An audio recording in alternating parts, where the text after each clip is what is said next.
Officer Derek Shaw's voice was cold and commanding as he stepped closer.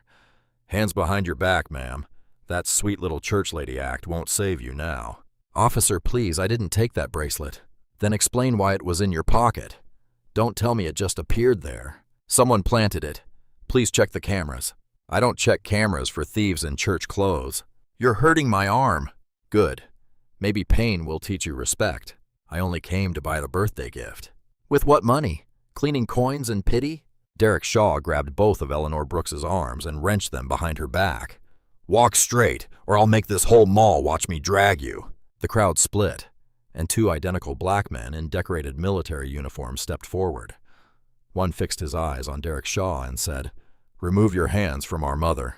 Derek Shaw didn't know the woman he was crushing had raised the two men who were about to turn his badge into evidence. The automatic doors of Oakwood Crossing Mall whooshed open as Eleanor Brooks stepped inside, clutching her worn leather purse against her chest. Morning sunlight streamed through the skylights, casting everything in a bright, cheerful glow that made the marble floors shine like mirrors. She smoothed down her blue cardigan with nervous fingers and adjusted the collar of her floral dress, the good one she saved for church and special occasions. Today felt special. After weeks of saving every spare dollar from her house-cleaning jobs, she finally had enough to buy something beautiful for little Aaliyah. Lydia Harper's daughter would be turning 6 soon, and Eleanor had promised her something sparkly. The child had clapped her tiny hands and bounced on her toes when Eleanor mentioned it. "Miss Ellie, will it be real silver?" Aaliyah had asked with wide, hopeful eyes. "Real as real can be, baby girl," Eleanor had promised. Walking through the busy shopping complex, Eleanor felt the familiar tightness in her chest that came from being in places where everything cost more than she made in a month.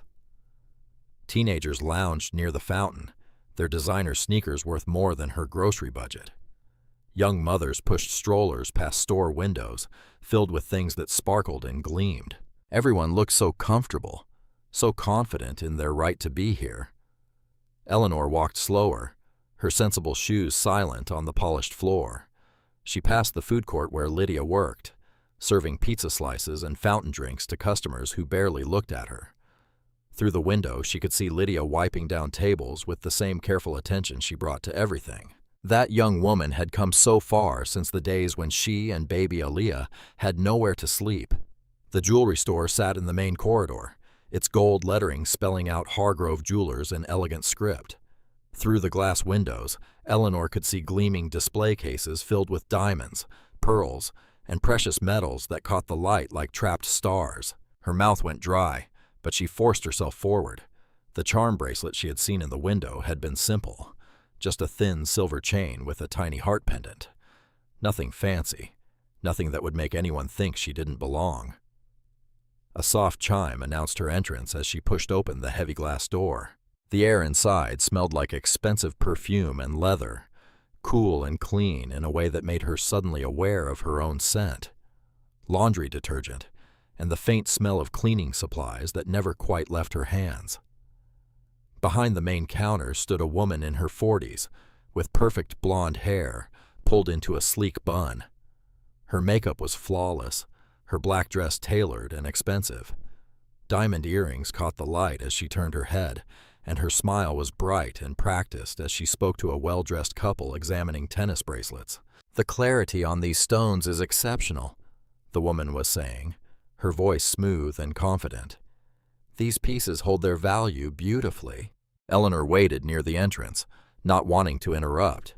She folded her hands in front of her and tried to look like she belonged, even though every instinct told her to turn around and leave. The couple at the counter laughed at something the saleswoman said, and the sound was light and carefree, the kind of laughter that came from people who never worried about money. More customers entered behind Eleanor, a younger woman with salon-perfect hair and a designer handbag, followed by an elderly white man in an expensive suit. The saleswoman's eyes swept past Eleanor as if she were invisible, focusing immediately on the new arrivals. "Good morning," the woman called out brightly. "I'll be right with you." Eleanor's cheeks burned, but she stayed quiet. She had learned long ago that making a fuss only made things worse. Patient people got served eventually, Polite people got treated better than pushy ones. That was what her mother had taught her, and her mother's mother before that. The well-dressed couple finally made their selection, a tennis bracelet that probably cost more than Eleanor made in months. They paid with a credit card, laughing and holding hands as they left the store. The saleswoman immediately turned to the younger woman with the designer bag. "What can I help you find today?" she asked warmly. Eleanor cleared her throat softly. "Excuse me, ma'am." The woman's eyes flicked toward her for just a moment, cold and assessing, before returning to the younger customer. "I'm sorry, I'll be with you in just a moment." But the moment stretched on. The younger woman tried on rings and necklaces, asking detailed questions about settings and warranties. The elderly man joined the conversation, apparently her father, discussing payment options and insurance. The saleswoman, her name tag read Vanessa Hargrove, gave them her complete attention, pulling out additional pieces, offering champagne from a small refrigerator behind the counter. Eleanor's feet began to ache in her sensible shoes. She shifted her weight from one foot to the other, still clutching her purse. Inside was exactly $73, money scraped together from cleaning houses, from skipping her own lunch to save the meal money, from walking to the grocery store instead of taking the bus. Another customer entered, a middle-aged white woman in yoga clothes and expensive sneakers. Vanessa's face lit up immediately. "Mrs. Patterson, how lovely to see you. Did the necklace work perfectly for your daughter's graduation?" Eleanor's shoulders sagged slightly, but she didn't leave. Aaliyah was counting on her. That little girl had already lost so much in her short life. Her father who left before she was born, the apartment they had been evicted from, the months of sleeping in Lydia's car before Eleanor had helped them find stable housing. Aaliyah deserved something beautiful, something that would make her feel special on her birthday. Finally, after a long wait, Vanessa finished with Mrs. Patterson and turned toward Eleanor with barely concealed impatience. Her smile was thin and cold, nothing like the warm expression she had given the other customers. "Yes? What do you need?" The words stung, but Eleanor kept her voice gentle and respectful. "Good morning, ma'am. I saw a charm bracelet in your window display recently, a simple silver one with a small heart. I was wondering if I might look at it, please." Vanessa's eyebrows rose slightly, and her gaze traveled from Eleanor's graying hair down to her worn shoes and back up again. "A silver charm bracelet," she repeated slowly, as if the words tasted unpleasant. "Yes, ma'am. It was in the front window on the left side. Very simple, nothing fancy."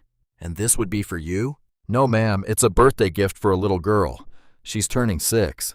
Vanessa's expression didn't soften. If anything, she looked more skeptical. "I see. And what's your budget for this gift?" The question hung in the air like a challenge.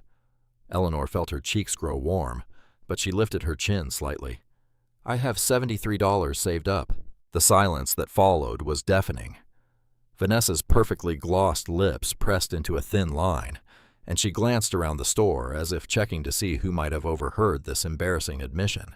"Ma'am," Vanessa said finally, her voice carefully controlled, "our silver pieces start at around $200. The charm bracelet you're referring to is actually $350. Eleanor's heart sank, but she nodded politely. "I see. Thank you for your time." She turned to leave, her face burning with shame and disappointment.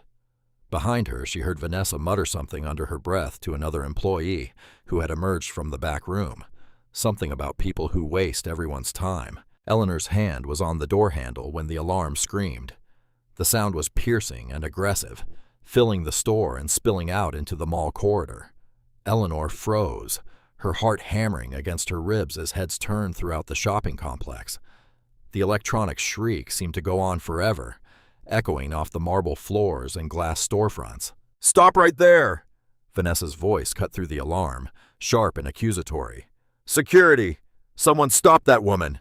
Eleanor turned slowly, her eyes wide with confusion and growing horror. Shoppers in the corridor had stopped walking, their conversations dying as they stared in her direction. Cell phones appeared in hands, cameras pointing her way like weapons. "Ma'am?" Eleanor's voice came out as barely a whisper. "I don't understand." Vanessa stormed toward her, her heels clicking aggressively on the polished floor.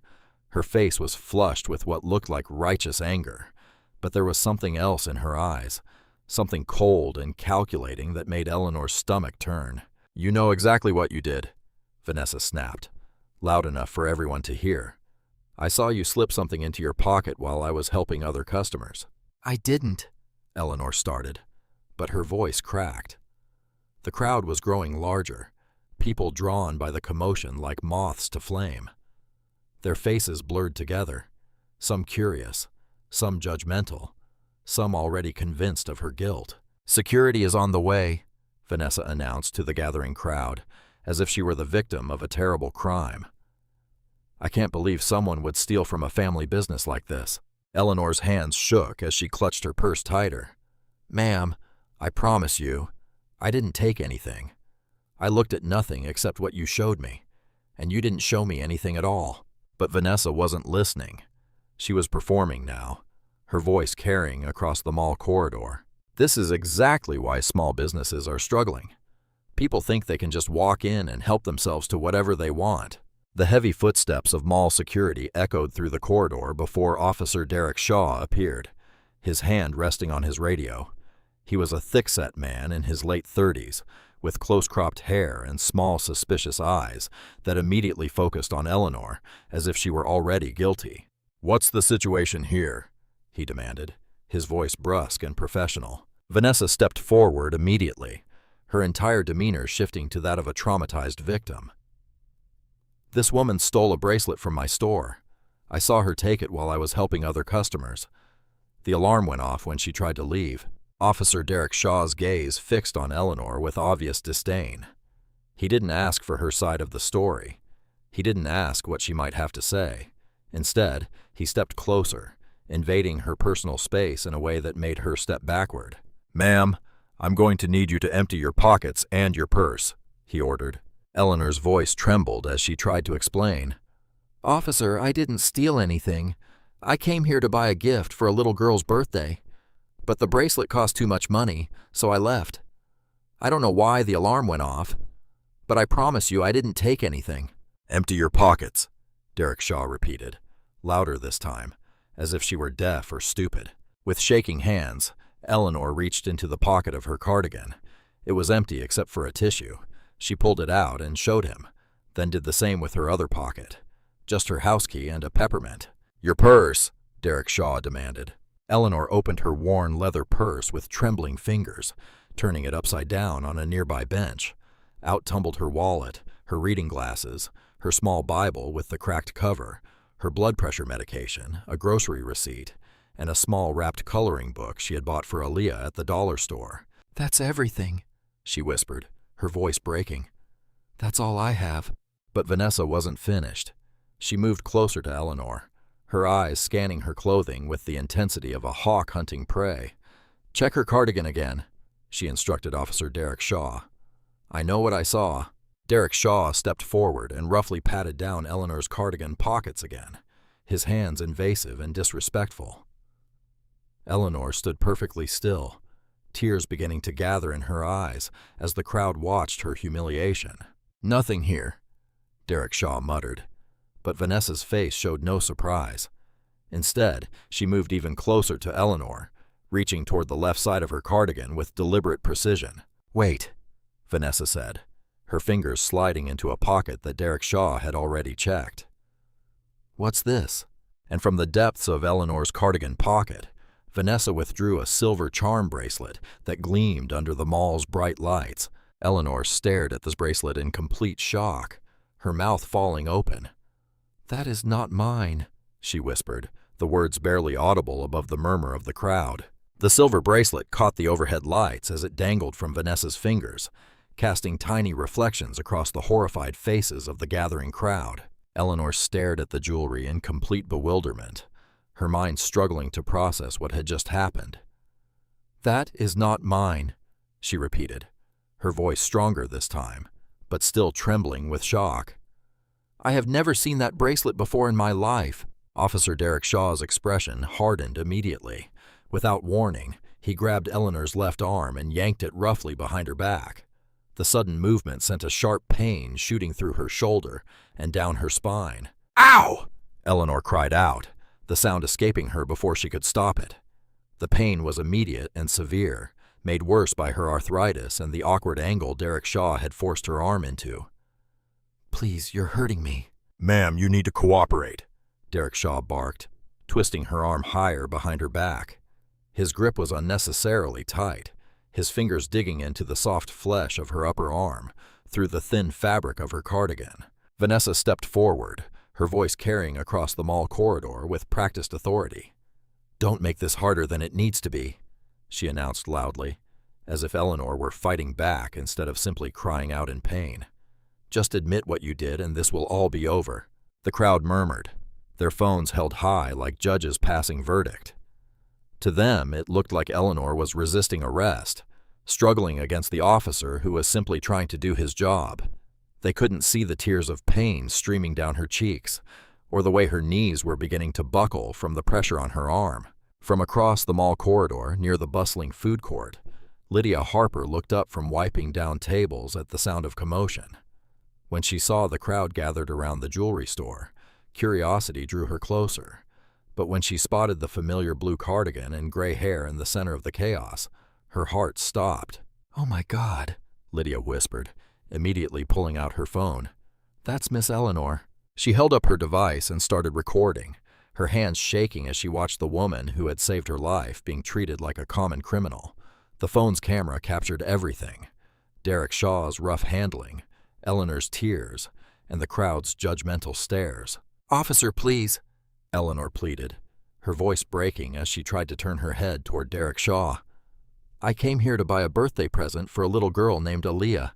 Her mama works at the food court, and her birthday is coming up soon. I saved my cleaning money for weeks just to get her something nice." But Derek Shaw wasn't listening to her explanation. Instead, he reached for her purse with his free hand and dumped its contents onto a nearby display bench with deliberate roughness.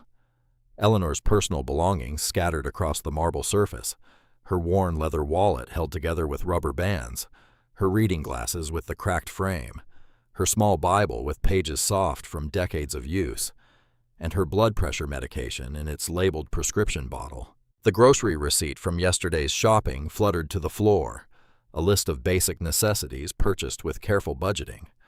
The wrapped coloring book for Aaliyah sat among the scattered items, its bright yellow paper decorated with balloons and birthday wishes that Eleanor had written in her careful handwriting. "That's everything I own," Eleanor said quietly, her voice filled with dignity despite her humiliation. "Search it all. Count every penny in my wallet. You won't find anything that doesn't belong to me." Vanessa surveyed the meager contents with obvious disdain, her lip curling slightly at the sight of Eleanor's humble possessions.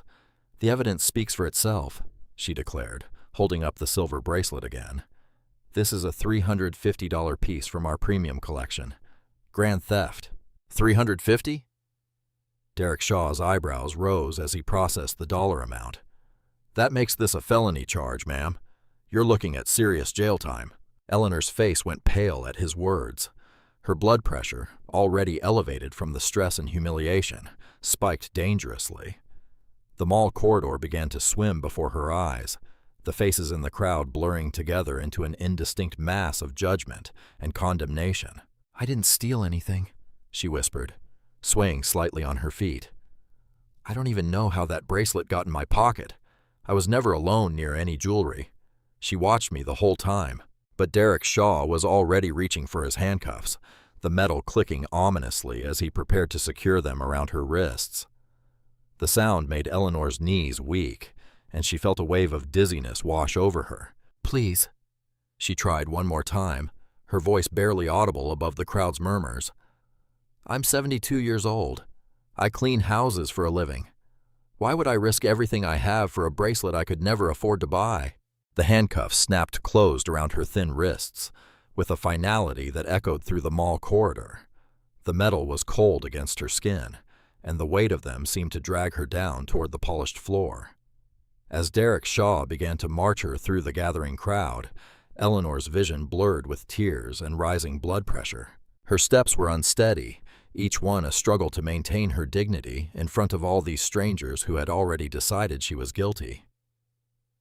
Lydia's phone continued recording as Eleanor passed by, capturing the moment when the elderly woman looked up toward the mall skylights and whispered, "Lord, don't let me fall in front of these people."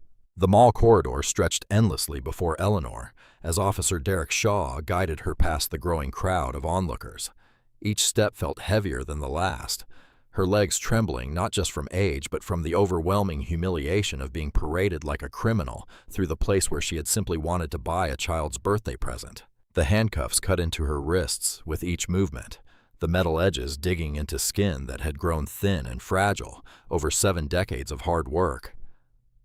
Her arthritis made the positioning excruciating, but Derek Shaw showed no consideration for her obvious discomfort. As he maintained his firm grip on her upper arm, shoppers pressed against the storefronts and gathered in clusters, their phones held high like weapons of judgment. Some whispered to their companions, others openly stared, and a few shook their heads in what might have been disgust or pity. Eleanor couldn't tell which was worse. "Keep moving," Derek Shaw muttered, his voice carrying the impatience of someone who wanted this spectacle over with quickly. "Security office is just ahead." But Eleanor's steps were growing more unsteady with each passing moment. The medication for her blood pressure was back in her scattered purse, and she could feel the familiar warning signs building behind her temples. The fluorescent lights above seemed too bright, the sounds of the mall too loud, and the faces around her too harsh. A young mother pulled her toddler closer as they passed, as if criminal behavior might be contagious. An elderly white man in an expensive suit shook his head and said to his companion, "Shame what some people will do for money." A group of teenagers snickered and pointed, one of them starting to record a video with commentary about crazy old ladies. Each reaction felt like another weight added to Eleanor's shoulders, bending her further toward the ground with shame she didn't deserve to carry. This was not how she had raised Malik and Darius to see her. This was not the legacy she wanted to leave behind after a lifetime of service, sacrifice, and quiet dignity. Just as the security office came into view and Eleanor's strength began to fail her completely, the crowd ahead began to shift and part like water around a stone. A ripple of awareness moved through the gathered shoppers, conversation stopping mid-sentence as heads turned toward the main entrance. 2 identical figures emerged from the parting crowd, and for a moment Eleanor thought her overwhelmed mind was playing tricks on her.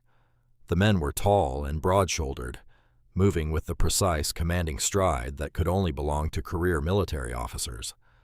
Their dress uniforms were immaculate, dark blue with crisp creases and gleaming brass buttons that caught the mall's fluorescent lighting. But it was their faces that made Eleanor's breath catch in her throat. Even after all these years, even though they had grown from scrawny teenagers into powerful men, she would have recognized those features anywhere. The same dark eyes that had looked up at her from makeshift cribs decades ago. The same stubborn jawline that had emerged during their teenage arguments. The same protective instincts that had led them to fight bullies in the schoolyard. Malik and Darius Brooks, her boys, her sons in every way that mattered, even though she had never given birth to them. The twins moved through the crowd with purpose, their military bearing commanding immediate respect from everyone around them. Shoppers stepped aside automatically, some recognizing the significance of the medals and ribbons displayed on their chests, others simply responding to the undeniable authority in their presence. Eleanor's knees nearly buckled as the reality hit her. They were here.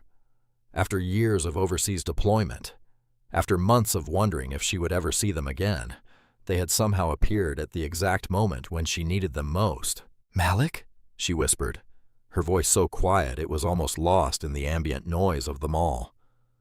"Darius?" But they had already seen her, and the expressions on their faces shifted from confusion to recognition, to a fury so intense it seemed to change the temperature of the air around them. Malik's jaw tightened almost imperceptibly, his hands clenching at his sides.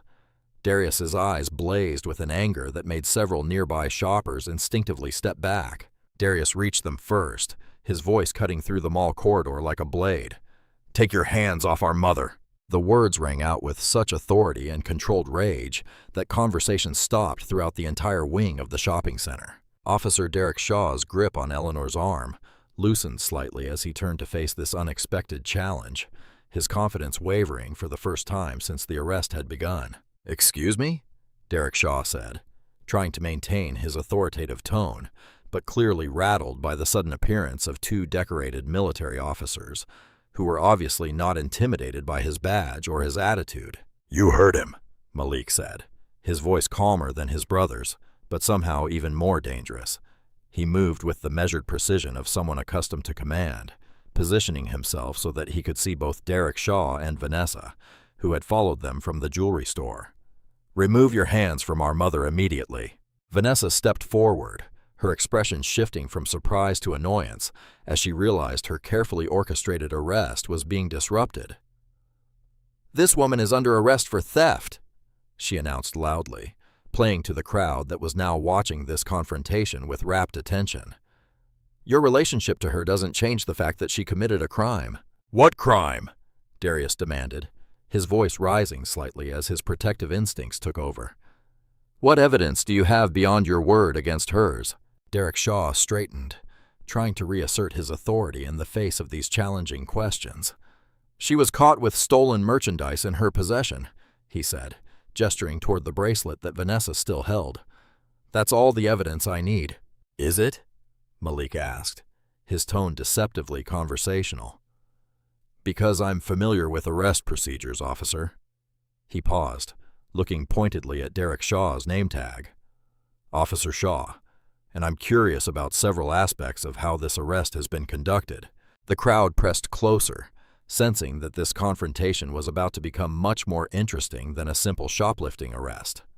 Phones continued to record, but now they were capturing a very different kind of drama, one where the accused had powerful advocates willing to stand up for her. Eleanor looked up at her sons through tears of overwhelming emotion.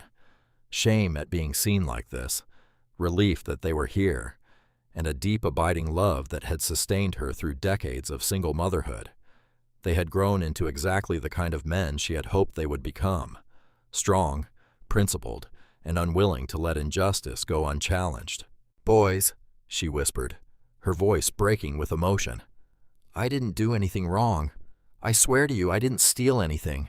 Malik's expression softened immediately as he heard the pain in her voice, but his focus remained laser-sharp on the situation at hand. "We know, Mama," he said gently, his use of the childhood name making several nearby shoppers exchange surprised glances. "We know you didn't do anything wrong." But Derek Shaw was not prepared to back down, especially not in front of this crowd and these challenging questions about his procedures. His grip tightened on Eleanor's arm again, making her wince with pain. "Look," he said, his voice taking on a harder edge. "I don't care if you're military, circus performers, or the governor's sons. This woman is under arrest, and these cuffs stay on until we get to the security office and sort this out properly." Darius took a step forward, his hands clenched into fists at his sides, but Malik placed a restraining hand on his brother's arm before the situation could escalate further. "Mama," Malik said, his voice steady and reassuring despite the chaos around them. "We're here now." The mall security office smelled like stale coffee and industrial carpet cleaner.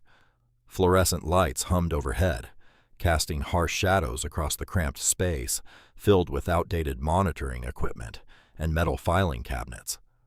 Eleanor sat in an uncomfortable plastic chair, her hands still cuffed behind her back, despite Malik's repeated requests for their removal. Officer Derek Shaw positioned himself near the door like a guard, his arms crossed and his expression stubborn. Vanessa Hargrove stood beside the security desk, her perfectly manicured fingers drumming against the metal surface as she watched the proceedings with barely concealed irritation. Malik paced the small room with controlled precision, his military bearing evident in every measured step. Darius stood protectively beside Eleanor's chair, his jaw clenched so tightly that the muscles in his neck stood out like cords. "Let me explain this again," Malik said, his voice calm but carrying an undercurrent of steel that made everyone in the room pay attention. "My brother and I were already here at Oakwood Crossing Mall for the annual Georgia Veterans Charity Foundation ceremony being held in the community center wing." He paused, fixing Derek Shaw with a steady stare that had intimidated enemy combatants in multiple theaters of operation. "Our mother called my brother's cell phone this morning because she was nervous about shopping for a gift and wanted advice about what a 6-year-old girl might like." Eleanor's eyes filled with tears as she remembered that conversation. She had been so worried about spending the money she had saved, so concerned about choosing something appropriate for Lydia's little girl. The phone call to Darius had been her way of calming her nerves, hearing a familiar voice before venturing into the expensive jewelry store that made her feel so out of place. "The call was cut off suddenly," Darius added, his voice tight with emotion. "We heard someone in the background accusing our mother of stealing. We came running." Vanessa rolled her eyes dramatically, as if this explanation was somehow suspicious rather than natural. "How convenient," she said with a sneer. "You just happened to be nearby when your mother decided to commit a felony." "Watch your mouth," Darius warned, taking a step toward her before Malik's restraining hand on his shoulder stopped him. "The timing isn't convenient," Malik said evenly. "It's fortunate for our mother and for the truth." He turned to face the mall security supervisor, a nervous middle-aged man named Ramirez, who had been trying to stay invisible since the twins arrived. "I want to see the security footage from your boutique, Ms. Hargrove, and from the hallway cameras outside your store." Vanessa's expression shifted almost imperceptibly, a micro-expression that Malik caught immediately. Years of military intelligence training had taught him to read faces, to spot the tiny tells that revealed when someone was lying or hiding something important. "I'm afraid that's not possible," she said, her voice taking on a tone of practiced regret that sounded rehearsed. "Our boutique camera malfunctioned earlier today. Technical difficulties, you understand." "What kind of technical difficulties?" Malik pressed, pulling out a small notebook from his uniform pocket. The gesture was subtle but meaningful. He was taking this seriously enough to document everything. "Just technical difficulties," Vanessa repeated, her voice becoming more clipped. "The system went down sometime this morning." Ramirez cleared his throat nervously. "The hallway camera outside Hargrove Jewelers also experienced some issues today," he admitted, not meeting Malik's eyes. "Lost feed for about several minutes during the time in question." The twins exchanged a look that spoke volumes. Malik's eyebrows rose slightly, his tell for when something was obviously wrong. Darius's hands clenched into fists, his response to obvious lies. "Several minutes exactly?" Malik asked, his tone deceptively casual. "That's a very specific malfunction window." "These things happen," Derek Shaw interjected, clearly wanting to move the conversation along. "Equipment fails. The important thing is we recovered the stolen merchandise from the suspect's possession." "The alleged stolen merchandise," Malik corrected sharply. "And I'd like to know more about this convenient camera failure that just happened to occur during the exact time period when the alleged crime took place." Vanessa's face flushed with what appeared to be righteous indignation. "Are you suggesting I'm lying?" she demanded, her voice rising. "I'm the victim here. This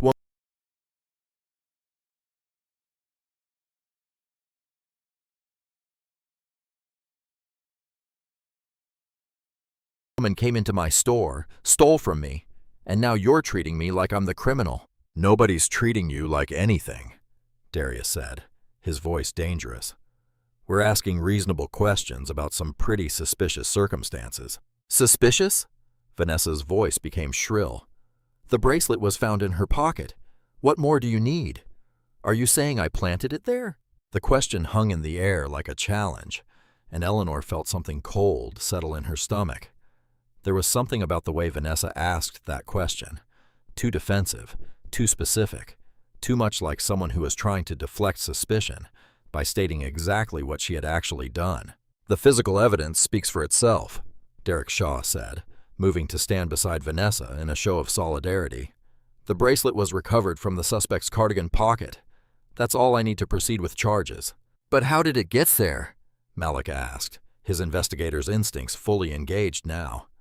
"If the cameras aren't working, we only have Ms. Hargrove's word about what happened in that store." "My word should be enough," Vanessa snapped. "I'm a respected businesswoman. I've been running this boutique for years without a single problem. I don't need to lie about elderly thieves." The phrase hit Eleanor like a physical blow. Elderly thieves. The casual cruelty of it. The way Vanessa dismissed her as nothing more than a stereotype brought back memories of other times when she had been looked down upon, other moments when her poverty had been treated as evidence of moral failing. But it was what came next that made Eleanor's blood run cold. Vanessa stepped closer to her chair, ostensibly to retrieve something from the security desk, but as she passed behind Eleanor, she leaned down and whispered just loud enough for Eleanor to hear. "You should have stayed away from things that don't belong to you." The words hit Eleanor like a lightning bolt. That exact phrase, she had heard it before, decades ago, in a context that had nothing to do with shoplifting or jewelry stores. It had been spoken by a woman from child services, a cold, professional voice on the other end of a phone line, telling Eleanor that she had no right to keep Malik and Darius, that poor black women like her shouldn't try to claim children who belong somewhere better. Eleanor's hands began to tremble behind her back. This wasn't random. This wasn't a simple case of mistaken identity or unfortunate circumstances. Somehow, impossibly, this woman knew about the twins' past, knew about the legal battle Eleanor had fought decades ago to keep her boys. The room seemed to spin around her as the implications hit home. This was personal. This was targeted. And somehow, Vanessa Hargrove was connected to the people who had once tried to take her sons away from her. "Baby," Eleanor whispered, her voice so quiet that Malik had to lean down to hear her. Her eyes were wide with fear and recognition, and when she spoke, her words came out in a rush of terrified realization. "This woman knows something about when you were little." The police cruiser sat in the loading dock behind Oakwood Crossing Mall, like a metal vulture waiting to carry away its prey. Officer Derek Shaw had insisted on moving Eleanor through the service corridors to avoid the growing crowd of shoppers who had heard about the arrest. Some had come to gawk. Others had come because they recognized the name Mama Ellie from Lydia's rapidly spreading social media posts. Malik stood beside this police car, his military bearing rigid with barely contained fury. He had already made several phone calls, one to a military legal liaison, one to a civil rights attorney he knew from veterans advocacy work, and one to the base commander to inform him that 2 decorated Marine officers might need emergency leave to deal with a family crisis. Darius paced back and forth like a caged tiger, his dress uniform still pristine, but his composure fraying at the edges. Every few seconds he would stop and stare at the mall's back entrance, waiting for his mother to emerge. "The attorney will meet us at the station," Malik said quietly. "Simone Parker. She handles civil rights cases and police misconduct.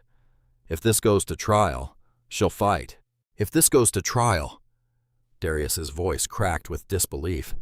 "Malik, they planted evidence on our mother. This should never see the inside of a courtroom." "I know that. You know that. But proving it?" The service door opened with a metallic clang, cutting off Malik's words. But it wasn't Eleanor who emerged. Instead, a tall, silver-haired man in an expensive navy suit stepped into the loading dock area. His movements were smooth and confident. Everything about him screamed power and influence, from his Italian leather shoes to the gold watch glinting on his wrist. Councilman Victor Langston had arrived. The twins had never seen him before, but they recognized the type immediately. He was the kind of man who appeared at military ceremonies to shake hands and take photos, the kind who spoke about supporting the troops while cutting veterans' benefits behind closed doors. Power wrapped in patriotic rhetoric and campaign smiles. Victor walked directly to Officer Derek Shaw, who straightened up like a soldier snapping to attention. The conversation was brief and conducted in low tones, but the twins caught fragments carried by the afternoon breeze. "Need to be thorough. Community is watching. Upgrade the charges." Malik's jaw tightened. Upgrade the charges? For what? Finding planted evidence in an elderly woman's pocket?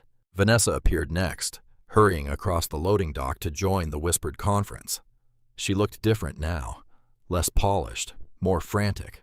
Her perfect hair was slightly mussed, and there were red marks on her neck that hadn't been there before. The conversation lasted exactly a few minutes. Malik timed it on his military watch, a habit ingrained by years of intelligence work where timing could mean the difference between life and death. When it ended, Victor shook Derek Shaw's hand like they were sealing a business deal. Then Vanessa walked back toward the service entrance, but she made a detour that brought her close to where the twins stood waiting. "Officers," she said, her voice carrying a tremor that sounded suspiciously like poorly acted distress. Derek Shaw pulled out his notebook with obvious eagerness. What kind of additional statement? When your mother stole that bracelet, Vanessa said, speaking loudly enough for the twins to hear every word, she didn't just take it quietly. When I confronted her, she became violent. She shoved me against the jewelry display case and scratched my neck when I tried to stop her. The lie was so outrageous, so clearly fabricated, that Darius actually laughed out loud, a harsh, bitter sound that echoed off the concrete walls. "You're lying," he said flatly. "Our mother wouldn't hurt a fly. She's 72 years old with arthritis in both hands." are you calling me a liar? Vanessa's voice rose to a theatrical pitch. Look at my neck. Look at these scratches. Your mother did this when she attacked me. She tilted her head to show the red marks, and Malik studied them with the clinical eye of someone trained to assess battlefield injuries. The scratches were shallow, precise, and perfectly positioned for maximum visibility. They looked like they had been made with fingernails, but not in the desperate, irregular pattern that would result from an actual struggle. These were methodical, deliberate, self-inflicted. "Those are fresh," Malik said quietly. "Very fresh. Made within the last few minutes." "How dare you?" Victor Langston said, stepping forward for the first time. His voice carried the authority of someone accustomed to being obeyed without question. "Are you suggesting Ms. Hargrove injured herself? That's a serious accusation to make against a respected member of this community." As serious as falsely accusing our mother of assault?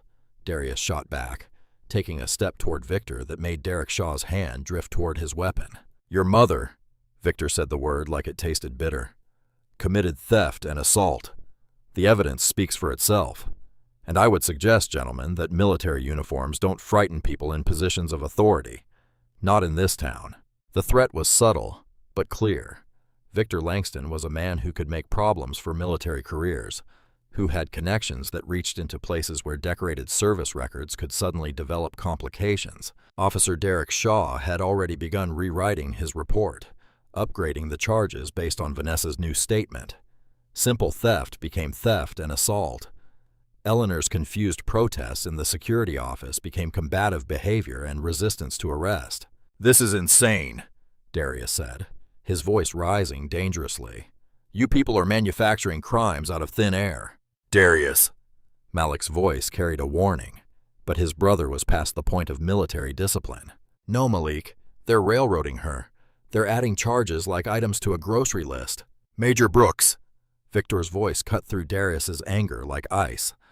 "I suggest you control yourself. Threatening behavior toward civilians reflects poorly on the uniform you wear." "I'm not threatening anyone," Darius said through gritted teeth. "I'm stating facts, and the fact is that you people are framing an innocent woman." The service door opened again, and this time Eleanor emerged, walking slowly between two officers. She looked smaller somehow, diminished by the handcuffs and the institutional fluorescent lighting that followed her out into the afternoon sun. Her blue cardigan was wrinkled, her floral dress disheveled from the search and processing. When she saw her sons waiting by the police car, her face crumpled with shame and relief in equal measure. "Baby, don't," she said to Darius, who had started toward her with his hands outstretched. "Don't ruin your life over me. Don't let them hurt your career." The words hit Darius like physical blows. Here was the woman who had sacrificed everything to raise them, begging them not to sacrifice anything for her. It was exactly backward, exactly wrong, and exactly what Eleanor would do. "Mama, we're not going anywhere," Malik said firmly. "We're going to fix this." "There's nothing to fix," Victor said smoothly. "Justice is taking its course. Your mother will have her day in court, where she can present her side of the story to a jury of her peers." As the officers helped Eleanor into the back of the police cruiser, Victor Langston watched with satisfaction. He had turned a simple shoplifting arrest into something more serious, something that would keep the old woman quiet and send a message to anyone else who might cause problems for his family's interests. The car pulled away from the loading dock, carrying Eleanor toward the county jail. Malik watched it disappear around the corner of the mall, his mind already working through legal strategies and evidence chains. "This is no longer an arrest," he told his brother as Lydia's arrest video began spreading across local community Facebook pages and neighborhood apps. "This is a cover-up." The county holding facility smelled like disinfectant and despair. Eleanor sat on a metal bench that had been designed by someone who had never considered that a 72-year-old woman with arthritis might need to rest her bones for hours at a time. The fluorescent lights above hummed with the persistence of mosquitoes, casting everything in a sickly white glow that made her brown skin look gray and tired. Her blood pressure medication remained locked in her purse somewhere in the evidence room, along with her Bible and the little coloring book she had bought for Lydia's daughter. The booking officer had asked her medical questions with the enthusiasm of someone reading a grocery list. High blood pressure? Check. Arthritis? Check. Any allergies? No. Any suicidal thoughts? The question had confused her so much that she had just stared at him until he moved on. The holding area contained 6 other women, most of them decades younger than Eleanor. They regarded her with curiosity and something approaching sympathy. An elderly black woman in church clothes was not the usual demographic for Saturday afternoon arrests. "What they get you for, Grandma?" asked a thin woman with track marks on her arms and kindness in her eyes. "They say I stole a bracelet," Eleanor said quietly, her voice hoarse from hours of explaining her innocence to people who did not care to listen. "Did you?" "No, baby. I never stole nothing in my life." The woman nodded as if this made perfect sense. In a place like this, innocence and guilt were luxuries that only lawyers and judges could afford to debate. What mattered was surviving until someone posted bail or a public defender showed up with a plea deal. Eleanor closed her eyes and tried to pray, but the words felt heavy and distant. "Lord," she thought, "I don't understand this test. I tried to live right. I tried to raise those boys right. Why am I here?" Outside, Malik and Darius paced the parking lot like caged wolves, while attorney Simone Parker made phone calls with the rapid-fire efficiency of someone who had fought too many battles like this one. She was sharp-featured and sharp-dressed, with silver-streaked hair pulled back in a way that suggested she had no patience for nonsense from judges, prosecutors, or lying police officers. "The magistrate won't see her until morning," Simone said, ending another call with barely controlled frustration. "They're claiming the weekend docket is full, but I suspect someone made a phone call suggesting they take their time." "Can't we post bail tonight?" Malik asked. "Not until she's formally charged and appears before the magistrate. And Derek Shaw's report is problematic." She flipped through the pages with obvious disgust. He's claiming she resisted arrest, made threatening statements, and had to be physically subdued for officer safety. This language is designed to make her look dangerous, which will influence how the magistrate sets bail. "She's a 72-year-old woman with arthritis," Darius said, his voice tight with rage. "What threatening statements could she possibly make?" According to Officer Derek Shaw, she said, and I quote, "You people don't know who you're messing with. My sons will make you pay for this." Simone looked up from the report. "Did she say anything like that?" "Absolutely not," Malik said immediately. "Mama would never threaten anyone. She barely raised her voice when we were kids, even when we deserved it. That's what I figured. But this language in police reports hardens cases. Judges see threatening statements and resistance to arrest, and they start thinking about public safety instead of an elderly woman's dignity." Darius pulled out his phone and scrolled through the notifications that had been piling up all afternoon. "Lydia's video is spreading fast. Look at this." He showed them his screen, where the shaky phone footage of Eleanor's arrest had already gathered hundreds of comments and shares across multiple local Facebook pages and neighborhood apps. The video clearly showed Officer Derek Shaw twisting Eleanor's arm behind her back while she cried out in pain, with Vanessa Hargrove standing nearby directing the scene like a stage manager. The comments were a mixture of outrage and recognition. "That's Mrs. Eleanor from the school cafeteria. She used to give kids extra food when she knew they were hungry at home. Mama Ellie helped my family when we got evicted, brought us groceries, and never asked for nothing back. This woman raised those twin boys who joined the Marines. She's been taking care of people in this community for decades. Look how they're treating her. That cop is hurting her on purpose. I know her from Mount Zion Baptist. Sister Eleanor never hurt a fly. This is wrong." But mixed in with the support were uglier comments. If she didn't steal nothing, why did they find it in her pocket? These people always cry racism when they get caught. The store manager wouldn't lie about something like this. Malik read through the comments with the analytical eye of someone trained to assess intelligence reports. The community support was building, but so was the narrative that Victor Langston and Vanessa were trying to construct.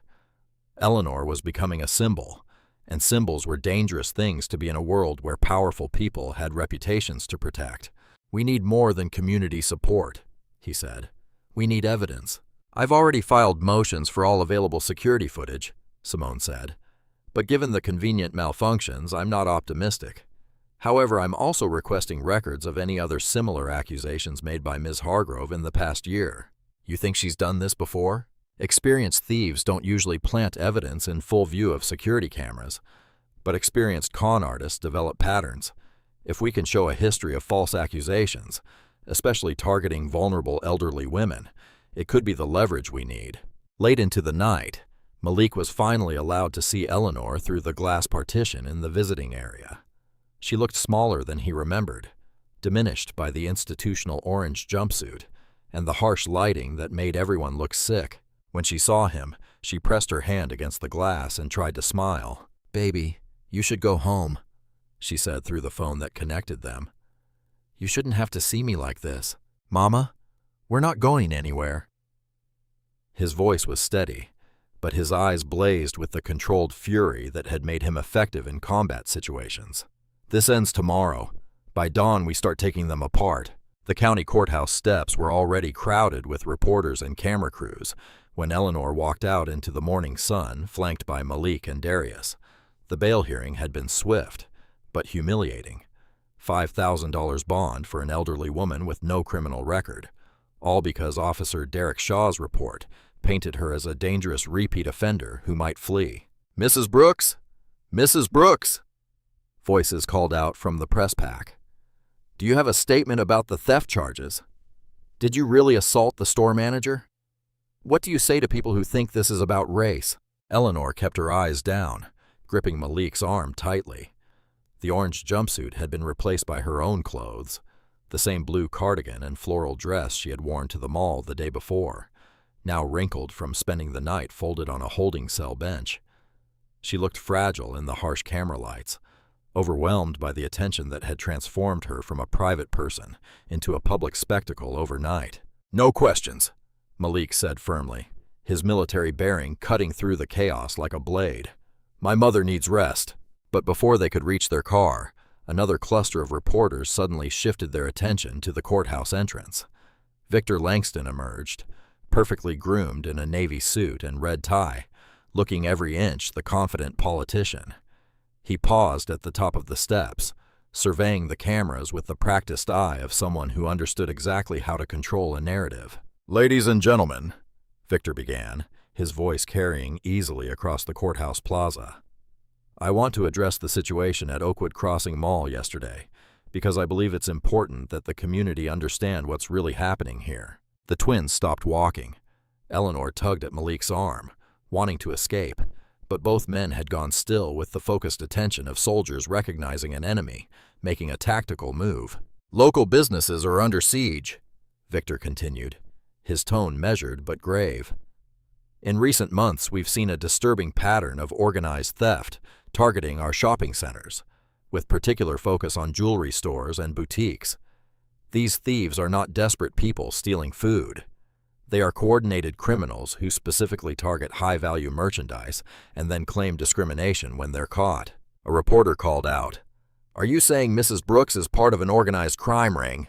"I'm saying that what happened yesterday was not an isolated incident," Victor replied smoothly. "Store security cameras have been disabled or tampered with during multiple theft attempts. Suspects have used nearly identical stories about misunderstandings and planted evidence. And now we see the same pattern of social media campaigns designed to turn criminals into sympathetic victims." Eleanor's face crumpled. She pressed her hand to her chest, feeling her heart race as Victor's words painted her as a professional thief, a con artist, a dangerous person who had fooled her entire community. "That's not true," she whispered, but her voice was lost in the chaos of reporters shouting follow-up questions. Victor raised his hand for quiet. "I want to be very clear. This is not about race or age. This is about accountability. When someone steals from a local business, damages property, and then assaults the manager trying to recover stolen goods, that person must face consequences, regardless of who their children are or what uniforms those children wear. The calculated cruelty of that last line hit like a physical blow. Victor wasn't just attacking Eleanor. He was deliberately diminishing Malik and Darius's military service, reducing their accomplishments to irrelevant details that couldn't excuse their mother's supposed crimes. Darius took a step toward the courthouse steps, his jaw tight with barely controlled rage. But Malik caught his arm. "Not here," Malik murmured. "Not like this." Before they could leave, Vanessa Hargrove appeared beside Victor, dressed in a conservative black suit that made her look like a grieving widow. Her eyes were red-rimmed, and she dabbed at them with a tissue as cameras focused on her face. "I hate that this has become so public," Vanessa said, her voice catching with practiced emotion. "I never wanted to press charges. I tried to handle it quietly, but when that woman pushed me and scratched my arm while trying to escape with the bracelet, I had no choice." She rolled up her sleeve to show a thin red mark on her forearm, a mark that could have come from anything but looked dramatic under the camera lights. "I've worked in retail for years," Vanessa continued. "I've never had someone become violent like that. It was terrifying. And now my family is getting death threats because people think I'm lying about what happened." The lie was so smooth, so believable, that several reporters nodded sympathetically. Vanessa had transformed herself from aggressor to victim, from the person who planted evidence to the innocent businesswoman traumatized by a violent criminal. "My heart goes out to those young men," she added, glancing toward the twins with perfectly calculated pity. "They're clearly good people who served our country, but they weren't there yesterday. They didn't see what I saw, and it's heartbreaking that their mother's choices are now affecting their reputations." The press conference was a masterpiece of manipulation.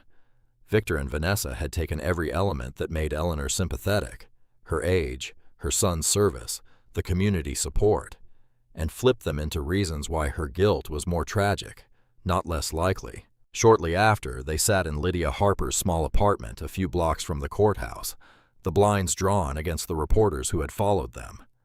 Lydia had taken the day off from her food court job to help, and her 6-year-old daughter was staying with neighbors to keep the apartment quiet. Simone Parker spread papers across Lydia's kitchen table, while Eleanor sat in the corner chair, looking defeated. The recorded press conference played on Lydia's laptop, and each replay seemed to drain more fight from Eleanor's shoulders. "Turn it off," Eleanor said quietly. "Please. We need to study their strategy," Simone replied, but she closed the laptop. "They're trying to control the narrative before we can present evidence." "What evidence?" Eleanor asked bitterly. "The cameras were broken. They found a bracelet in my pocket. That man just told the whole world I'm a career criminal who attacks people."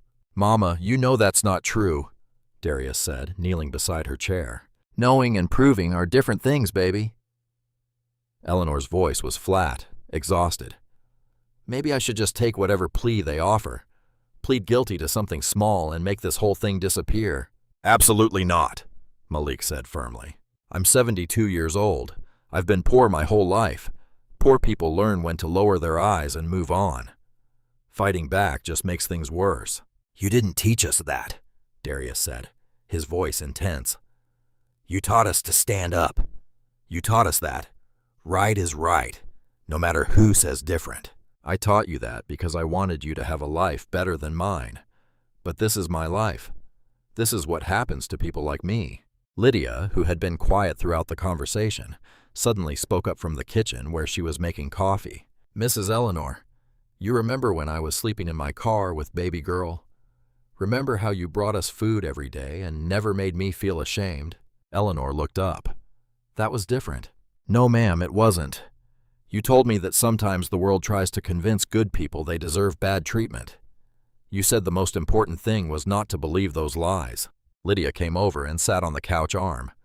"You saved my family. You didn't lower your eyes then." Malik stood and began pacing the small living room. "This case has to grow bigger, Mama, because if Vanessa planted that bracelet on you, she's probably done it to other people who couldn't fight back." Simone looked up from her papers. "Malik's right. The security camera malfunctions. The smooth operation. Victor Langston's immediate involvement. This feels like a system, not a single incident. Her phone rang, interrupting the conversation. She answered quickly, listened for several minutes, then hung up with a grim smile. That was my investigator. The court records I requested came through. She shuffled through a stack of documents. In the past year, Vanessa Hargrove has filed theft accusations against 3 other women at her boutique. All black, all over 65. All cases resulted in plea bargains or fines because the defendants couldn't afford extended legal battles. The room went silent. Eleanor's hands trembled as the implications sank in.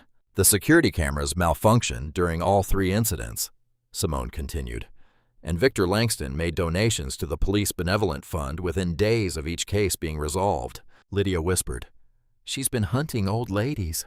Malik stopped pacing. What were their names? Simone Parker's law office occupied the 2nd floor of a narrow brick building downtown, wedged between a bail bondsman and a check-cashing store. The waiting room held 4 mismatched chairs and a coffee table stacked with legal aid pamphlets. Her actual office wasn't much larger, but the walls were lined with law books and framed certificates that spoke of decades fighting for people who couldn't afford better representation. Malik, Darius, and Eleanor sat across from Simone's desk, while she spread the court documents like puzzle pieces across the scratched wooden surface. The afternoon sun slanted through the single window, casting shadows over the papers that detailed 3 separate cases against elderly black women at Hargrove Jewelers. Dorothy Washington, age 68, Simone read from the first file, accused of stealing a gold chain last year. Security cameras malfunctioned during the incident. Officer Derek Shaw responded. Dorothy couldn't afford an attorney, accepted a plea deal, and paid $800 in restitution plus court costs. She moved to the second file. Bernice Collins, 71 years old, accused of concealing a pair of earrings in her coat sleeve. Same story. Broken cameras. Officer Derek Shaw. Immediate pressure to settle. Bernice worked part-time at the grocery deli to supplement her Social Security. After the arrest, the store fired her for having theft charges on her record. Eleanor's face grew paler with each name. She gripped the arms of her chair, her knuckles showing white against her dark skin. The 3rd victim is Ruth Hendricks, age 65, Simone continued, accused of switching price tags on a bracelet. Ruth insisted she was innocent, but the stress of fighting the case gave her a heart attack. She accepted the plea deal from her hospital bed rather than face trial. Malik leaned forward, studying the dates. All within a year, all the same pattern. And look at this. Simone pointed to a notation in each file. Victor Langston made campaign donations to the Police Benevolent Association within a week of each case being resolved. Not huge amounts, $500 to $1,000 each time. Just enough to look like civic support, not bribery. Darius's hands clenched into fists on his knees. They've been hunting grandmothers for sport. It's worse than that, Simone said grimly. They targeted women who fit a specific profile. Elderly, black, modest income, shopping alone, women who would be too embarrassed to fight back, too poor to hire lawyers, too isolated to generate public support. Eleanor finally spoke, her voice barely above a whisper. But why me? I barely had enough money for a child's bracelet. What did they gain? Practice, Malik said, the military strategist in him analyzing the enemy's tactics. Each case taught them how to refine the system, how to pick victims, how to plant evidence, how to pressure quick settlements. Dorothy Washington shopped at that boutique for years, Simone added, checking her notes. She told the public defender that Vanessa knew her by name, knew she was a regular customer. That's what made the accusation so devastating. Someone she trusted turned on her. Eleanor closed her eyes. Ruth Hendricks goes to my church. She had that heart attack right after her arrest. We all thought it was just her age and stress from her husband's death. We never knew. She never told anyone about the charges. Shame kept her quiet, just like they planned, Simone confirmed. Darius stood up abruptly, his chair scraping against the floor. I'm done listening to this. We need to go to that mall right now and put Vanessa's face on the evening news. Let her explain why she's been framing senior citizens. And accomplish what? Malik asked sharply. Getting yourself arrested?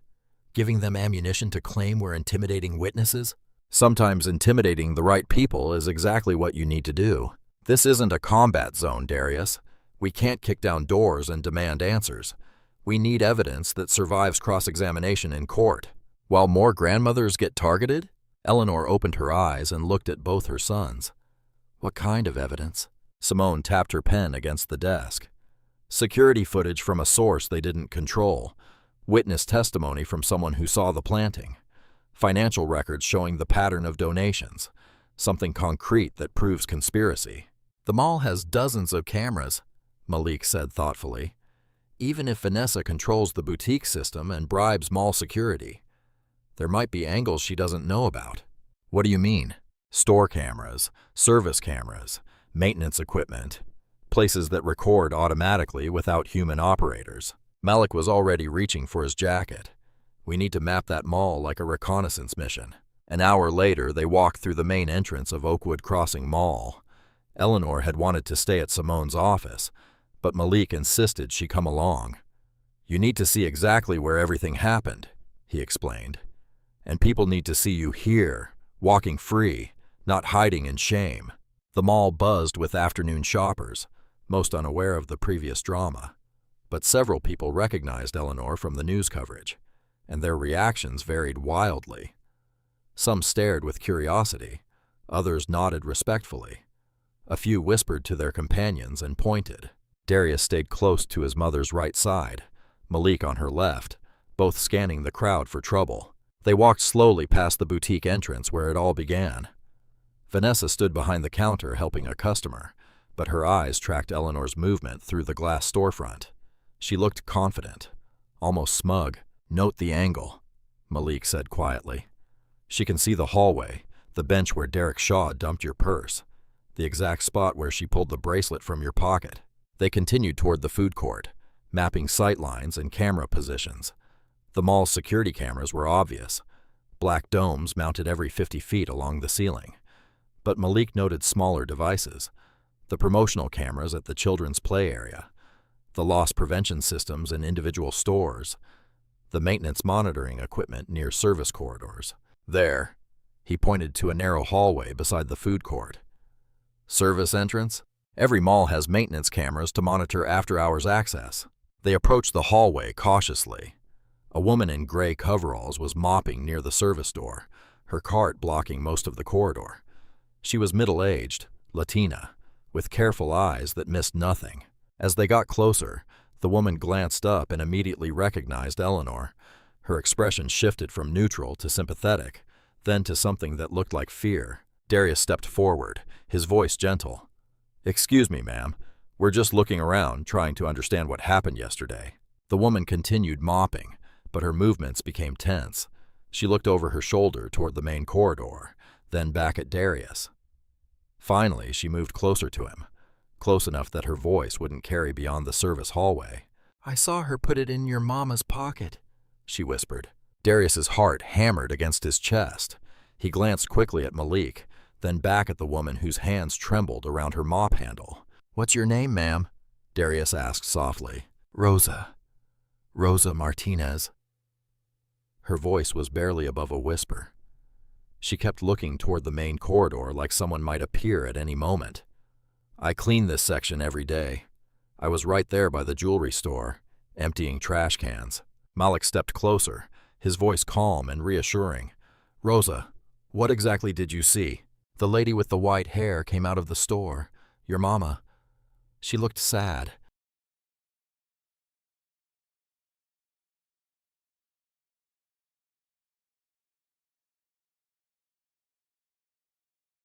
Like she couldn't afford what she wanted.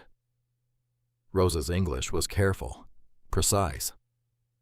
Then that woman from inside, the manager, she came running after her. But before she started yelling, Rosa paused, wiping her hands on her coveralls. "Before she started yelling about stealing, I saw her bump into your mama, real quick, like an accident. But it wasn't no accident." Eleanor spoke for the first time since they had entered the hallway. "You saw her put something in my pocket?" "Yes, Senora. She brushed against your sweater, and her hand went into your pocket. Fast." Then she stepped back and started screaming that you stole something. Rosa's voice grew stronger with each word. I knew it was wrong, but I... Why didn't you say anything? Darius asked, though his tone held no judgment. Rosa looked down at her mop bucket. Because that man, the councilman who came yesterday, Victor Langston, he got my cousin fired last year for complaining about overtime pay, and he told the managers here that workers who cause trouble might have their papers checked real careful. Malik's jaw tightened. Papers? I've been here 15 years. Legal. But there was a mix-up with my green card renewal a few years back. Everything got sorted, but there's still some confusion in the computer system. People like him, they find ways to use that confusion against you. The fear in her voice was raw, honest. Eleanor reached out and touched Rosa's arm gently. Mija, I understand. I've been poor my whole life. I know what it means to keep your head down to keep your job. But your job shouldn't depend on watching innocent people get framed, Darius said, his anger building. That's not keeping your head down. That's letting evil win. Malik shot his brother a warning look. Darius. No, Malik. This woman saw the truth, and she's being terrorized into silence by the same people who are trying to destroy Mama. Rosa's eyes filled with tears. You think I don't know that? You think I wanted to watch them hurt your mama? But I got 3 kids. My husband drives a delivery truck. We can't survive if I lose this job. We can protect you, Malik said firmly. Our attorney can file papers to prevent retaliation. We can document the threats. We can... You can't protect me from people who control the contracts for half the businesses in this city, Rosa interrupted. You don't understand how deep this goes. She glanced toward the main corridor again, and her face went white. A security guard was walking toward them, tall, thin, nervous-looking.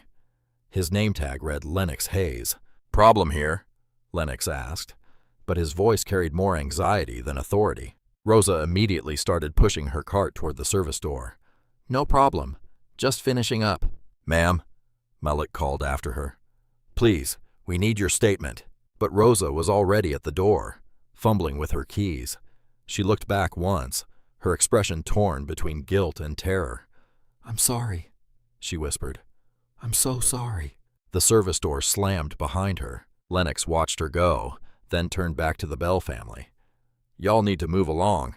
This is a restricted area. We're just talking, Darius said, his voice hard. Well, talk somewhere else. Mall policy. Malik put a hand on Darius's arm. Let's go.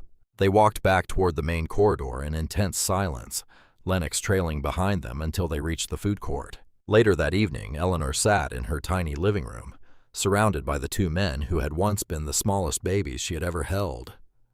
The house felt even smaller with their broad shoulders and military bearing filling the space. The walls were covered with photographs spanning decades. Malik and Darius in mismatched school uniforms from the thrift store, graduation pictures in borrowed caps and gowns, their military academy photos with backs straight and faces proud, recent pictures from their deployments in desert camouflage with medals gleaming. Each photo represented a sacrifice Eleanor had made.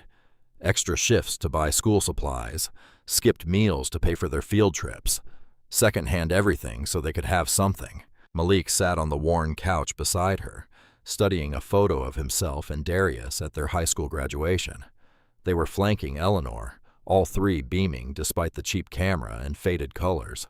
Mama, Malik said quietly, that woman today, Rosa, she's the key to everything. If we can get her testimony. Baby, you heard what she said. These people got power over her whole life. Darius paced across the small room, his frustration filling every corner.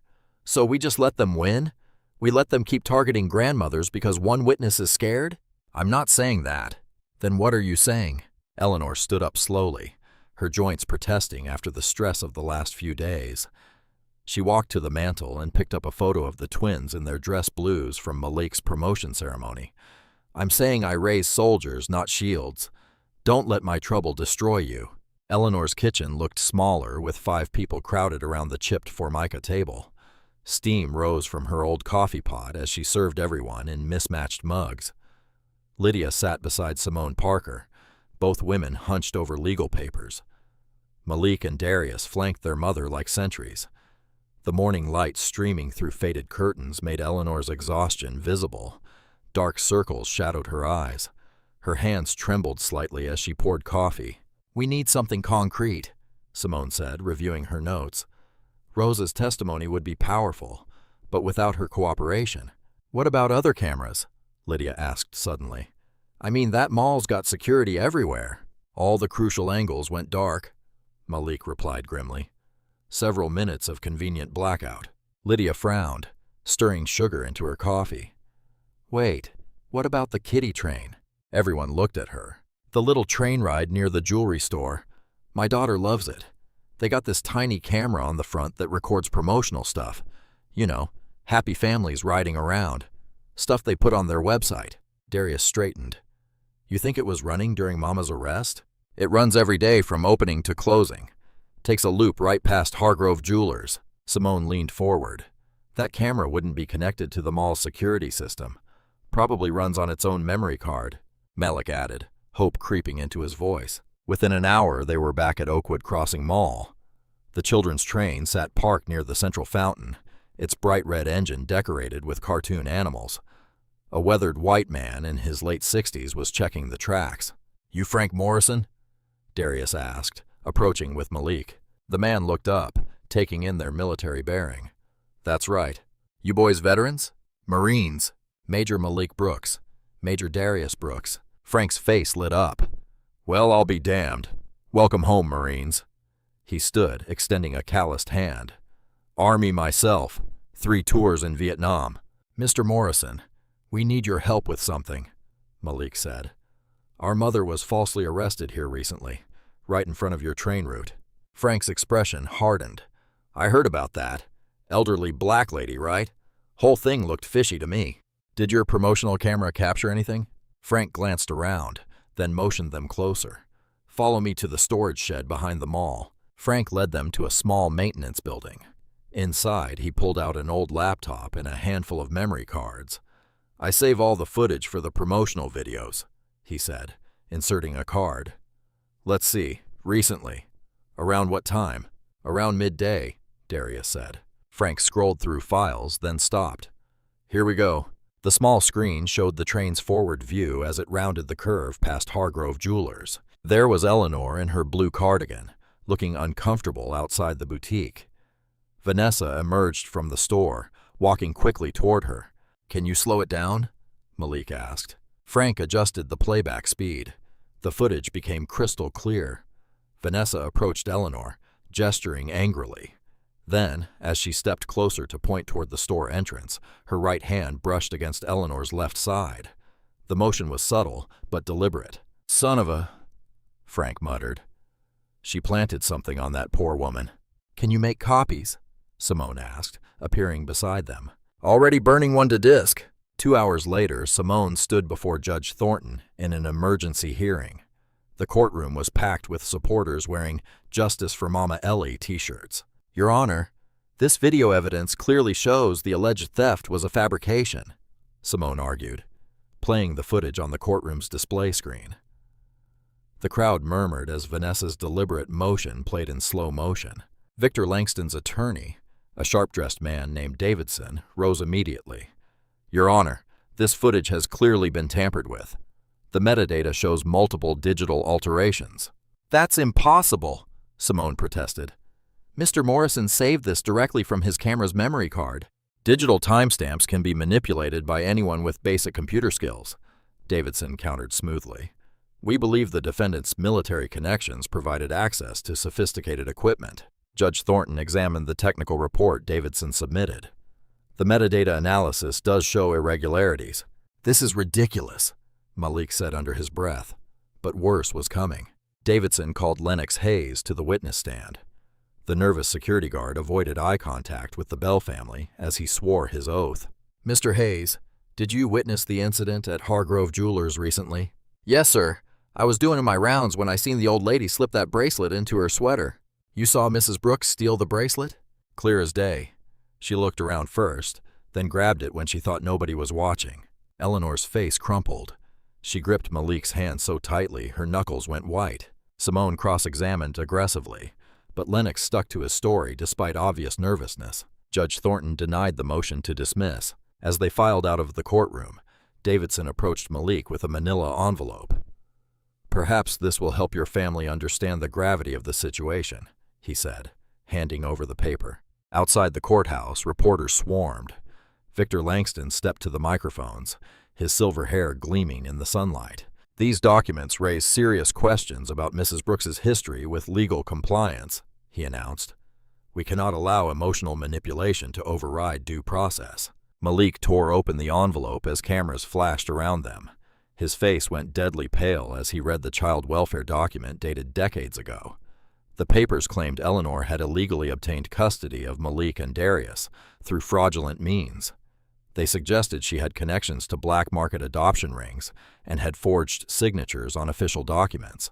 Eleanor looked over his shoulder, her reading glasses sliding down her nose. Her breath came in short gasps. "That's not... I never..." she whispered. Malik's hands shook as he studied the signatures and dates. Something was wrong with the document, but he couldn't pinpoint what. The crowd of reporters pressed closer, shouting questions about adoption fraud and family secrets. Eleanor's knees buckled. Darius caught her before she fell, his face twisted with rage and desperation. Malik looked up from the papers, his voice barely audible above the chaos. "Someone wanted us buried before we could walk." Simone's law office felt smaller, with 4 people crowded around her desk. The afternoon sun slanted through dusty blinds, casting shadows across scattered legal papers. Eleanor sat in the corner chair, still shaken from the courthouse ambush. Her hands trembled as she held a cup of sweet tea Lydia had brought from the diner. Malik spread the leaked child welfare document flat on Simone's desk. His finger traced each line with military precision. The twins had changed from their dress uniforms into civilian clothes, but their posture remained rigid with controlled fury. "Look at this signature," Malik said, pointing to the bottom of the page. "Sarah Mathewson, Child Welfare Supervisor." Simone pulled out her laptop and began typing. Her fingers flew across the keys as she accessed state records. "Sarah Mathewson died in March of that year," she announced after several minutes. "But this document is dated September of that year." Darius leaned forward. "She signed it 6 months after she died? Impossible." Malik's voice was deadly quiet. "This whole thing is fake." Eleanor looked up from her tea, confusion clouding her eyes. "But they had official papers when they came to take you boys. The woman from the county said I wasn't fit." "What woman?" Simone asked gently. "She never gave her real name, just said she worked for child services, had a badge and everything." Eleanor's voice grew stronger as the memory sharpened. "She kept saying the boys belonged somewhere better, somewhere proper." Malik and Darius exchanged glances. They had heard fragments of this story over the years, but Eleanor had always been vague about the details. "Mama, what exactly did she look like?" Darius asked. "Tall white woman, blonde hair pulled back tight, expensive clothes. She talked down to me like I was dirt under her shoes." Eleanor paused, then added quietly, "She had the same mean eyes as that Vanessa woman." Simone continued typing, pulling up old county adoption records. "If someone was trying to remove you boys illegally, there should be a paper trail. Try Mount Zion Baptist Church records," Malik suggested. "That's where Mama found us." While Simone searched, Malik walked to the window. The late afternoon traffic crawled past, but his mind was racing through possibilities. "Mama, you said the boys were left with a blanket. Was there anything else?"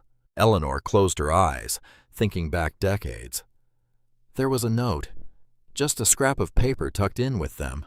"What did it say?" "Please keep them safe. The father's family will try to take them." "I kept that note for years, but it got lost when the roof leaked." Simone looked up from her computer. "I found something. Church records show 2 infant boys were abandoned outside Mount Zion around that time. But there's also a county inquiry filed the same month by someone requesting information about displaced children of domestic workers." "Who filed it?" Darius demanded. "Langston Family Trust." The room went silent except for the hum of the air conditioner. Malik turned from the window, his face carved from stone. "They were looking for you boys specifically," Simone continued. "This wasn't random. Someone knew where you came from." Eleanor stood up abruptly, her chair scraping against the floor. "I don't understand. Why would rich white folks want 2 black babies?" Simone pulled up employment records. "Let me check employment records for the Langston household around that time." Her typing filled the silence. Outside, car horns honked as rush hour traffic thickened. Inside, 4 people held their breath. "Here," Simone said finally. "Lorna Bell, employed as live-in housekeeper for the Langston estate from early that period until late the previous year. Terminated due to medical leave." Malik felt the blood drain from his face. "Lorna Bell, same last name as you boys," Simone observed. "Mama named us after the church bell that was ringing when she found us," Darius said slowly. "But what if our birth mother's name was already Bell?" Malik finished. Eleanor sank back into her chair. "All these years I thought I saved 2 abandoned babies, but they weren't abandoned. They were hidden. And when the Langstons couldn't get you through official channels, they tried intimidation," Simone concluded. Malik picked up his phone and pulled up Victor Langston's campaign website. The councilman's polished face smiled back at him, promising traditional family values and protecting our community's future. The campaign biography mentioned Victor's father, Harrison Langston, who had built the family business through hard work and moral leadership. Harrison had died years ago, taking his secrets with him. Darius read over Malik's shoulder, his jaw tightening with each line of political rhetoric. "He did this because Mama saved us." Rain tapped against the windows of Eleanor's small living room like nervous fingers. The sound had been steady for an hour, matching the rhythm of her rocking chair as she sat wrapped in a quilt the twins had sent her from overseas. The house felt cramped with all 4 of them there: Eleanor, Malik, Darius, and Simone. But it was the safest place to talk without Victor Langston's eyes watching. The coffee table held scattered legal papers, printouts of old records, and the remnants of a dinner nobody had much appetite for. Eleanor's Bible lay open beside her teacup, its pages worn soft from years of worry and prayer. A soft knock at the front door made everyone freeze. Malik moved to the window and peered through the curtain. "It's a woman, Hispanic. She's alone." "Rosa," Darius said, recognizing her silhouette under the porch light.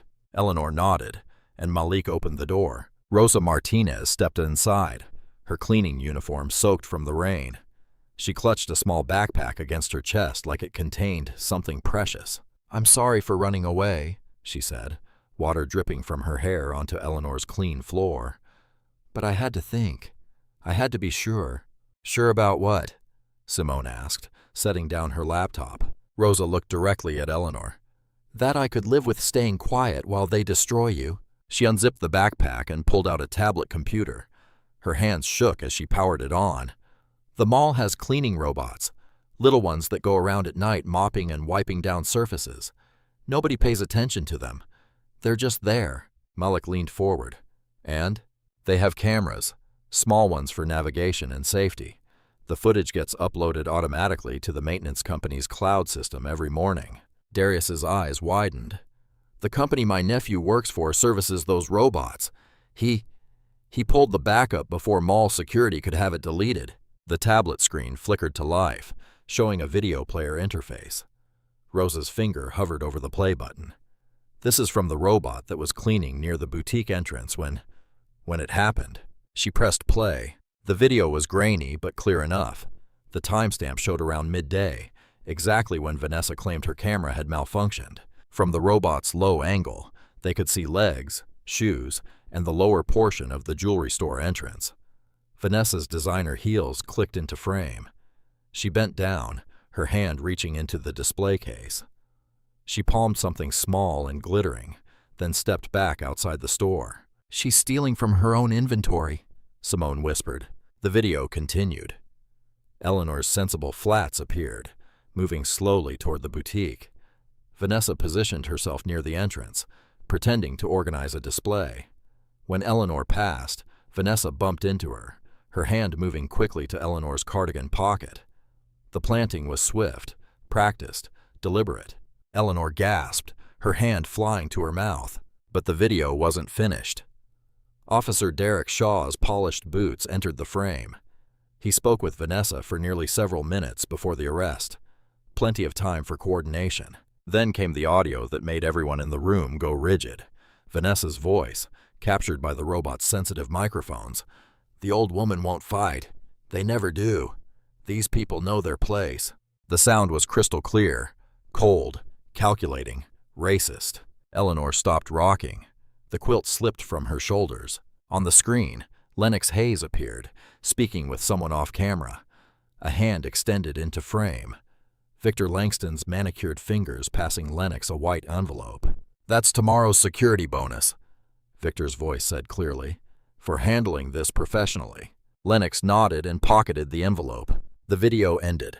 The room fell into stunned silence except for the rain drumming harder against the windows. Eleanor's teacup rattled as she set it down with trembling hand. Rosa spoke softly.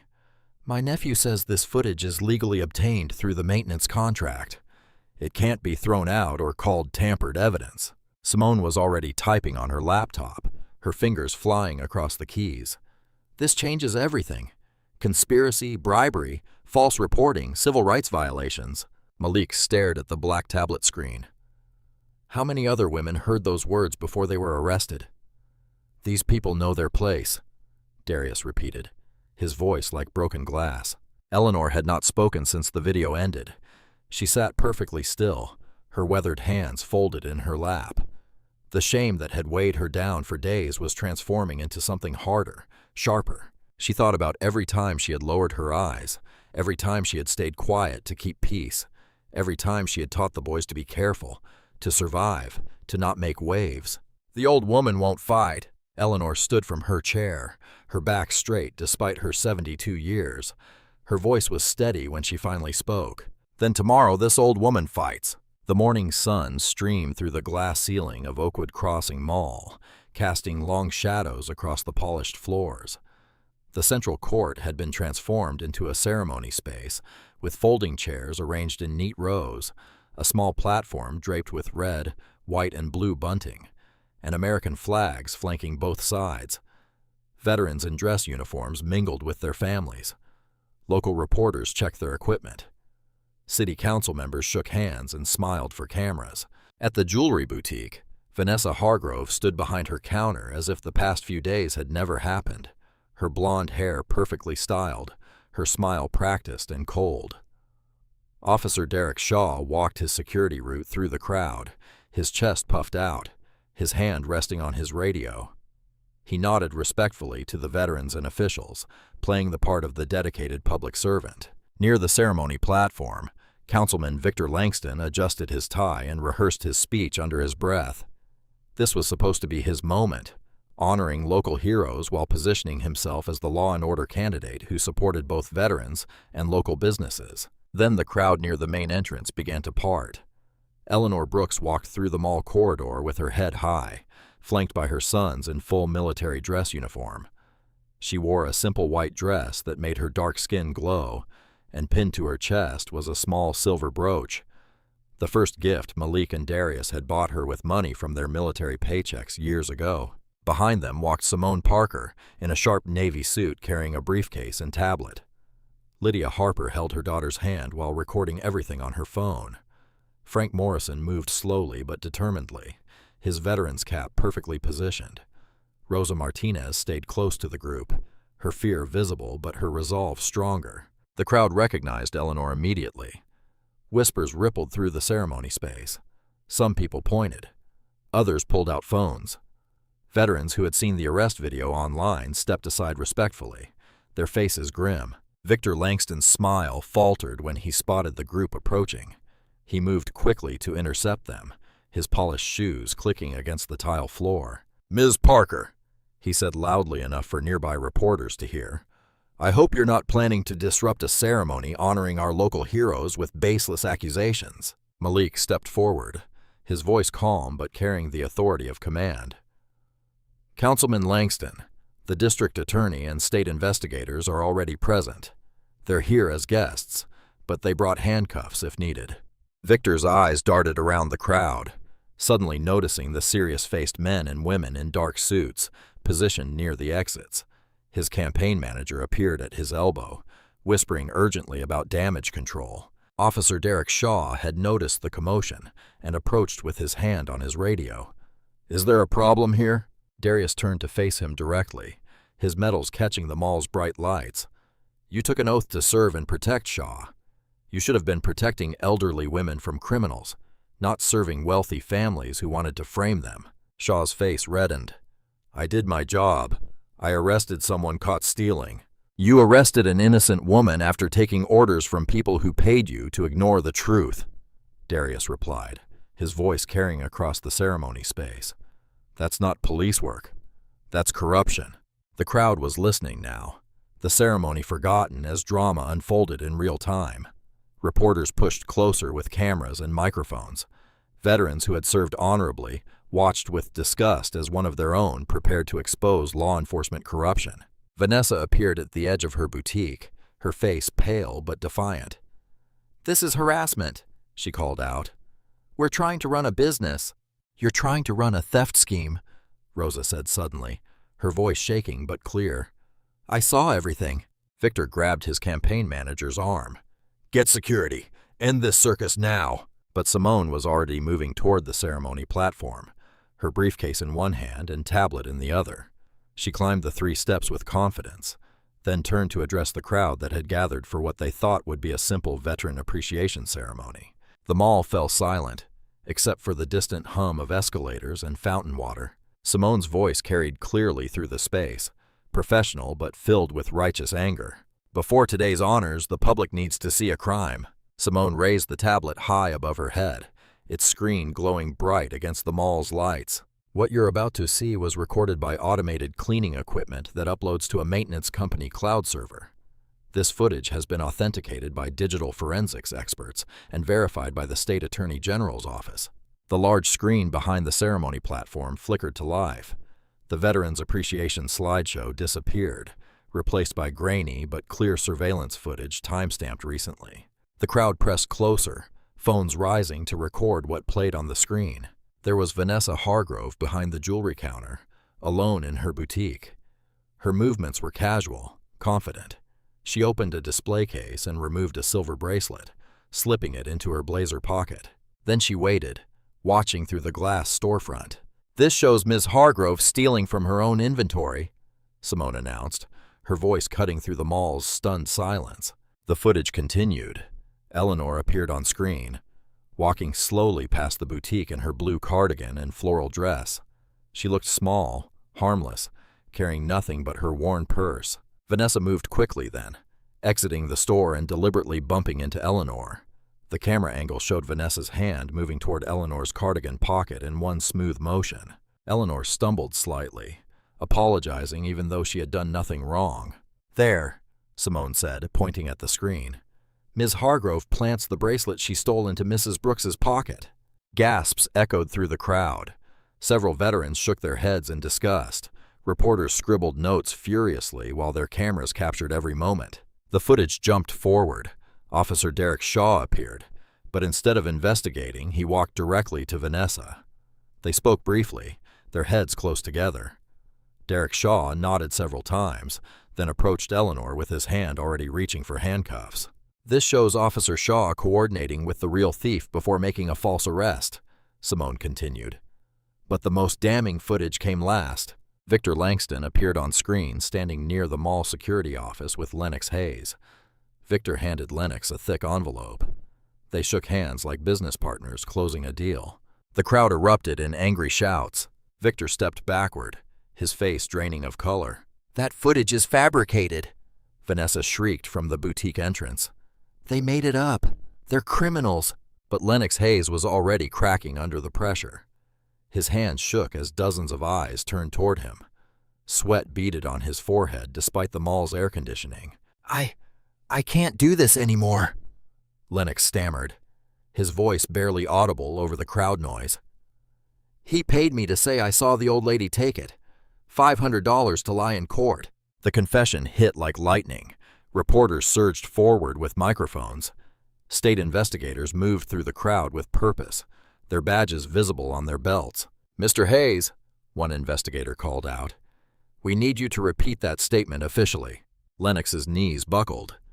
Victor Langston gave me money to lie about what I saw. The old woman never stole nothing. It was all planned. Officer Derek Shaw tried to fade into the crowd, but Darius's voice stopped him cold. Where are you going, Shaw? Don't you want to see how this ends? 2 state investigators flanked Derek Shaw before he could respond. One of them held out her hand. Badge and weapon, officer. You're under arrest for filing false reports, conspiracy, and participating in wrongful imprisonment. Derek Shaw's face went red with humiliation as his badge was stripped away in front of the crowd. The same crowd that had watched him brutalize Eleanor now saw him led away in shame. Vanessa made her move then, backing toward the boutique entrance. She probably thought she could escape through the service corridors behind the jewelry store, but mall security had been positioned at every exit. 2 officers intercepted her before she reached the boutique door. Vanessa Hargrove, the lead investigator announced. You're under arrest for theft, filing false police reports, conspiracy to commit fraud, and elder abuse. The handcuffs clicked around Vanessa's wrists, in the exact spot where she had watched Eleanor being cuffed days earlier. The same shoppers who had stared at Eleanor with judgment now watched Vanessa's arrest with satisfaction. Victor's campaign staff scattered like roaches when lights come on.